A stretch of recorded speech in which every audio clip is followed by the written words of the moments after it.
რაც შეეხება ლოცვის პრაქტიკას, ეცადეთ, რომ ერთი რამ გაითავისოთ და გაიაზროთ. გონება და აზრები ისეთი რამ რისი გაკონტროლება ძალიან რთულია. ეს მახსოვს ერთ-ერთ პატერში წერია, რომ ვისაც ლოცვის დროსო საკუთარი ფიქრების და აზრების დაჭერა მოუსურვებიაო, იმას გავსო, ვისაც უდაბნოს ქარის ხელით დაჭერა უსურვებიაო. ანუ ფაქტურად შეუძლებელია ეგ, იმიტომ რომ ჩვენ ბიოლოგიური არსებები ვართ, სულიერი არსებები ვართ. ეს ორი რამ ჩვენი ნერვული სისტემის მეშვეობით ერთდება, ხო, ჩვენი სხეული და სული ნერვული სისტემის მეშვეობით ერთდება და აი ძალიან ბევრი პროცესი მიდის, ხო, იცით არა როგორი ცოცხალია ჩვენი ნერვული სისტემა, ჩვენი ფიქრები, ჩვენი ნეირონები როგორ სწრაფ-სწრაფად გადასცემენ ინფორმაციას ერთმანეთს და ამას დაამატეთ ახლა კიდე ბოროტის მხრიდან მომდინარე მაინც და მაინც ლოცვის დროს რო შემოგიშტება და აი იმ ლოცვის გარდა სხვა რამეს რომ აკეთებდე იმ დროს საერთოდ რო არ გაგახსენდებოდა არაფერი მაინც და მაინც მაშინ რომ მოდის ყველანაირი ძალა ბოროტისგან ემოცია ფიქრი განცდა რაღაცის გახსენება რაღაცა შემთხვევის ამოტივტივება გონებაში ეს დაამატეთ ეგ ჩვეულებრივი ამბავია ეგ მეც ჭირს და დარწმუნებული ვარ ყველა ქრისტიანს პრაქტიკაში გაუვლია ყველაზე დიდ პრობლემას ეხლა რასაც კითხვიდან გამომდინარე მე ვხედავ მაგ არის ის რომ თქვენ უკან ბრუნდებით. უკან არ დაბრუნდებით. უბრალოდ ეცადეთ, როცა მიხვდებით რომ გონება გაქვთ გაფანტული, უკან არ დაბრუნდეთ. გააგრძელოთ მეტი ყურადღებით. აი ეს ეცადეთ.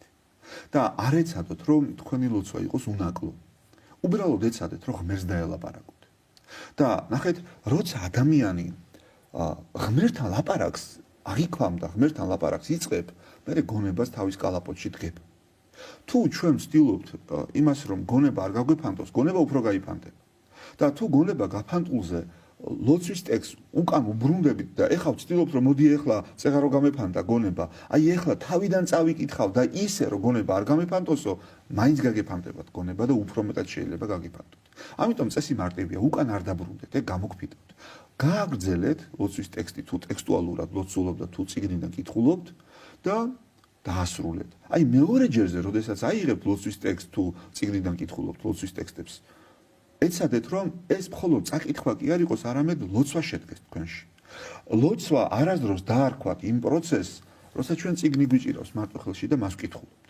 თუ ამ დროს შინაგანად არ მიმდინარეობს კომუნიკაცია ღმერთთან და შინაგანი ჩვენი ვექტორი არ არის ღმერთისკენ მიმართული, როგორც პიროვნებისადმი, მაშინ რაც არ უნდა წაიკითხოთ, მნიშვნელობა არ აქვს.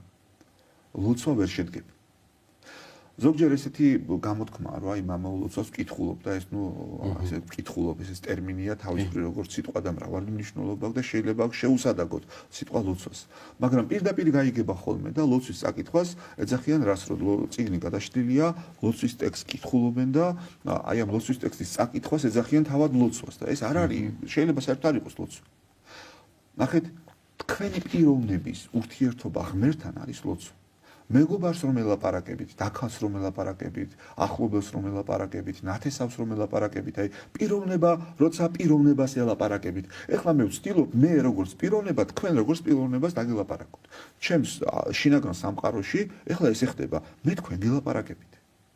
მე ეხლა გონება არ გამირბის, იმიტომ რომ თქვენ როგორც პიროვნებას გელაპარაკებით და კონცენტრირებული ვარ იმაზე, თქვენ რას გეუბნებით. მიუხედავად იმისა, რომ ეხლა ჩვენ შორის ძალიან დიდია დაშორება, ალბათ რა ვიცი, კილომეტრები თუ რა ვიცი, არ მნიშვნელობა აქვს, დიდია დაშორება, მე მაინც თქვენ გელაპარაკებით როგორც პიროვნებას, თქვენ მოგმართავთ. თქვენ მანდედან მე მომმართეთ. მამაგურამი აქა, მამაგურამი ახლოსაა, მე და მამაგურამი ვსაუბრობთ აქ. მაგრამ როცა მამაგურამს ვესაუბრები, მასთან ვარ პიროვნულად კონცენტრირებული, როცა თქვენ გელაპარაკებით, თქვენთან ვარ პიროვნულად კონცენტრირებული. აი ეს მაგალითები ჩვენ ურთიერთობებში გვაქვს. დააკვირდით როგორ ელაპარაკებით დაქალს. დააკვირდით როგორ ელაპარაკებით მამას, დედას, ძმას, შვილს, ვინც ყავთ გარშემო, ადამიანებს როგორ ელაპარაკებით. და როგორც იქ ახერხებთ იმას, რომ პიროვნებას ელაპარაკოთ გონების გაუფანტავად, აი ის პრაქტიკა მე გამოიყენეთ ლოცვაში და ქრისტესაც ისე დაელაპარაკეთ. ანუ პიროვნებას დაელაპარაკეთ. კი არ წაიკითხოთ, არამედ დაელაპარაკეთ. ეხლა მე რო ავიღო თქვა აი მაპატიე მამაო, აქ რომ ეხლა პასუხი ეწეროს და მე რო გადავშალო ეხლა ესე თუ შეიძლება, ესე რომ გადავშალო და აი ესე რო ავდგე და ეხლა აქედა რო წაგიკითხოთ ეს პასუხი. შეიძლება პასუხი ეწეროს აქ და წავიკითხო და იყოს, მაგრამ ის არ იქნება ჩემი ნათქვა. ეხლა ნახეთ მე რო თქვენ გელაპარაკებით, აი ასე და კიდე ღმერთს დაელაპარაკეთ. არ შეიძლება? და დამიჯერეთ რომ თქვენსა და ღმერთს შორის უკეთესი ურთიერთობა შედგება და უკეთესად შედგება ხოლმე ურთიერთობა ვიდრე ახლა ჩემსა და თქვენ შორის. დამიჯერეთ, ეს ესეა. ისე რომ დაელაპარაკეთ ღმერთს, ისწავლეთ ღმერთთან ურთიერთობა და გული არ გაიტეხოთ და უკან არ დაბრუნდეთ. ეს მკაფიოდ გახსოვდეთ, უკან დაბრუნება არ არის კარგი პრაქტიკა ლოცვის ტექსტის წაკითხვის დროს.